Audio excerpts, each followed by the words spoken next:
ಅಂಥೇಳಿ ಆ ಮನ್ರೇಗಾ ಯೋಜನೆ ಸೋನಿಯಾ ಗಾಂಧೀಜಿಯವರು ಹಾಗೂ ಮನಮೋಹನ್ ಸಿಂಗ್ ಅವರು ಪ್ರಾರಂಭ ಮಾಡಿದರು. ಈಗ ಆ ಯೋಜನೆಗೆ ಇವರು ಮೊಟ್ಟ ಹಾಕ್ತಾ ಇದ್ದಾರೆ. ನಮ್ಮ ಮನ್ರೇಗಾ ಕಾನೂನು ತೆಗೆದು ಅದು ಯಾವುದೋ ಜಿ ರಾಮ ಏನೋ ಅಂತಾರಪ್ಪ, ಜಿ ರಾಮನೋ ರಾಮ ಅಂತಾರ ಗೊತ್ತಿಲ್ಲ. ಅರೆ ಇದು ಕಾನೂನು ಸಂವಿಧಾನದಲ್ಲಿ ಕಲಂ 41 ಬಾಬಾ ಸಾಹೇಬ್ ಅಂಬೇಡ್ಕರ್ ಅವರು ಬರೆದಂತ ಡೈರೆಕ್ಟಿವ್ ಪ್ರಿನ್ಸಿಪಲ್ಸ್ನಲ್ಲಿ ಪ್ರಕಾರ ರೈಟ್ ಟು ವರ್ಕ್, ಕೆಲಸ ಮಾಡತಕ್ಕಂಥ ಒಂದು ಶಕ್ತಿಯನ್ನ ಹಕ್ಕನ್ನ ನಿಮಗೆ ಕೊಟ್ಟಿತ್ತು. ಆದ್ರೆ ಅದನ್ನ ಕಿತ್ಕೊಳ್ಬೇಕು ಅಂತ ಈಗ ನಡೆದಿದೆ. ಮೊದಲು ನಾವು 90% ಕೇಂದ್ರ ಕೊಡ್ತಿತ್ತು, 10% ರಾಜ್ಯ ಸರ್ಕಾರ ಕೊಡ್ತಿತ್ತು. ಇದು ಬಡವರಿಗೆ ಹೋಗ್ತಿತ್ತು. ಅದೇ ರೀತಿಯಾಗಿ ನಮ್ಮ ಪಂಚಾಯಿತಿಗಳು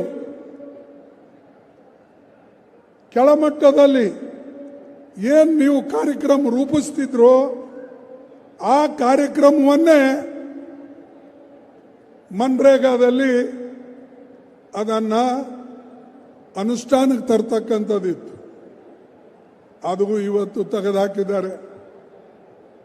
90-10 ತೆಗೆದು 60-40 ಎಲ್ಲಿಂದ ತರಬೇಕು? 40% ರಾಜ್ಯ ಸರ್ಕಾರಗಳು. ರಾಜ್ಯ ಸರ್ಕಾರದ ಮೇಲೆ ಭಾರ ಹಾಕಿ ನಾವು 125 ದಿವಸ ಕೆಲಸ ಕೊಡ್ತೇವೆ ಅಂತ ಹೇಳ್ತೀವಿ. ಅರೆ ಈಗ ಇರ್ತಕ್ಕಂಥ ಯೋಜನೆಯಲ್ಲೇ ಕೇವಲ 44-45 ದಿವಸ ಕೊಡ್ತಾ ಇದ್ರಿ ಇಡೀ ದೇಶದಲ್ಲೇ. ಈಗ 125 ಕೊಡ್ತಕ್ಕಂಥದ್ದು ನಿಮ್ಮ ಕೈಯಿಂದ ಆಗ್ತದ? ಸಾಧ್ಯನಾ?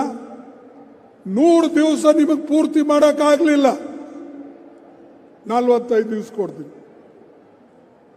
ಸೋನಿಯಾ ಗಾಂಧಿ ಅವರು ಹೇಳಿದ್ರು, ಇವತ್ತಿನ ಕಾಲದಲ್ಲಿ ನಾವು ಬಡವರಿಗೆ ಒಂದು ಕಡೆ ಕಿಮ್ಮತ್ತು ಏರ್ತಾ ಇವೆ, ಇನ್ಫ್ಲೇಷನ್ ಇದೆ, ಇನ್ನೊಂದು ಕಡೆ ಬಡವರಿಗೆ ಹೊಟ್ಟೆ ತುಂಬಬೇಕಾದ್ರೆ ಕನಿಷ್ಠ 400 ರೂಪಾಯಿ ಮನ್ರೇಗಾದಲ್ಲಿ ಕೊಡಬೇಕು ಅಂತ ಅವರು ವಾದ ಮಾಡಿದ್ರು ಪಾರ್ಲಿಮೆಂಟ್ನಲ್ಲಿ.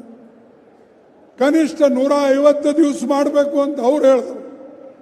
ಈ ಮಾರಾಯ ಅದರ ಉಲ್ಟಾ ಮಾಡ್ತಾ ಇದ್ದಾನೆ. ಯಾವಾಗ ವರ್ಷಕ್ಕೆ 365 ದಿವಸ ಕೆಲಸ ಎಲ್ಲೂ ಮಾಡಬಹುದು,